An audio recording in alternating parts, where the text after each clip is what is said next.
Destiny 2 update 7205 has just gone live. Let's see what Bungie is cooking up this time. We've got Iron Banner. Players now have a chance to earn Iron Banner engrams at the end of every Iron Banner match. Wins have a higher drop chance. I love this. They just recently did this in Trials, and so now if you win Trials matches, you get a much higher chance getting weapons to drop. I love that they're doing this in Iron Banner as well. This is a good change. Trials of Osiris slightly tuned the spawning zones for Burnout, which is an excellent change as well. If you don't know, in Burnout Trials, you would all spawn outside, which just made the match really chaotic and weird. So I'm sure that they're going to adjust it, and at least one team will spawn inside this time. Next up, we have Competitive. The Vermilion Defender emblem can now be reacquired from collections. Got it. Crucible fixed several out-of-bounds spots in the multiplex map. Interesting that they fixed the out-of-bounds spots in multiplex, but not the ability to spawn your Sparrow in Iron Banner. I don't know if I necessarily want them to fix it because I think it's kind of funny, but let me know what you think about that one. We have fixed an issue in Disjunction. We deleted this map because it's dog, where players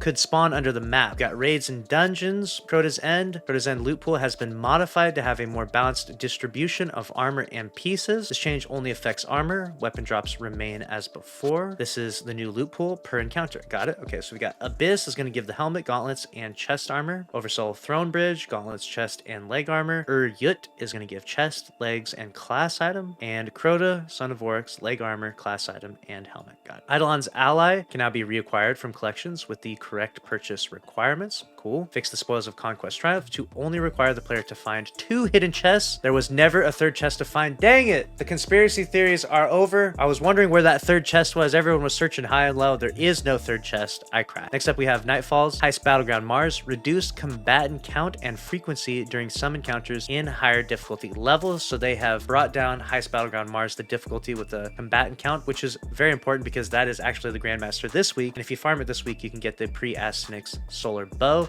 Hopefully get that Archer's Temple Explosive Head Roll for PvE. Gameplay and investment. Armor. Fixed an issue where Astrocyte Verse was applying the volatile debuff to unintended objects. Maybe they're talking about how in Iron Banner you could actually blink and it would break people's sparrows instantly. I wonder if that's what that is about. Next, we have a fixed issue where having too many perks active at the same time could kick players to orbit. Next up, we have weapons. Fixed issue where shotguns had more damage fall off than intended when aiming down sights.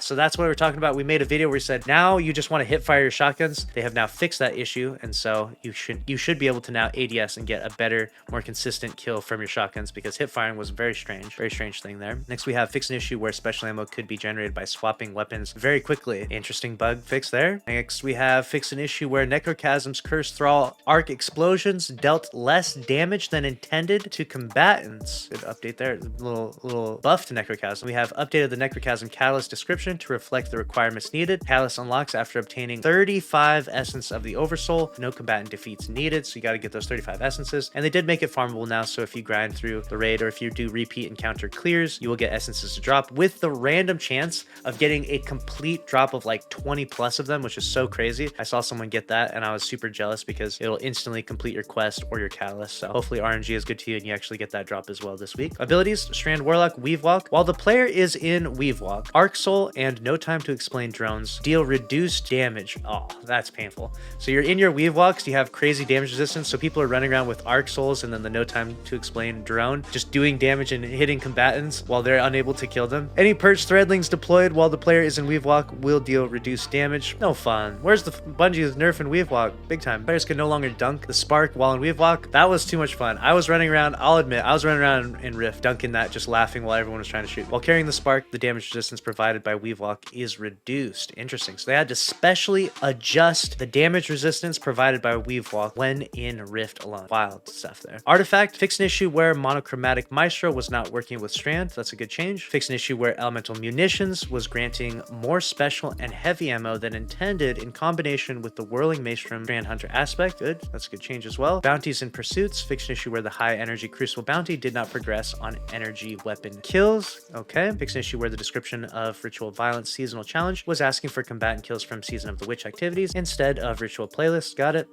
Then we have UI. Fixed an issue where the featured quest tile had higher cursor friction than intended, and the description of Sabbath Inspired now properly reflects its 2 difficulty options. Good UI changes. General, the season pass will now properly reflect past ownership state for the rank 71 reward, and the dance off emote now correctly reflects its additional effects when viewed in Everest. Got it. No mention of any sort of like DDoS stuff. Obviously, I think that will be a separate article later on, perhaps. It would seem as though the DDoSing stuff has come to a conclusion, and hopefully that is something of the past and we never have to talk about it again, never have to deal with that again. Make sure to subscribe if you did enjoy. Let me know your thoughts down in the comments. Smash the like button. Click on the screen here to watch another one from the channel. See you in the next one. Later.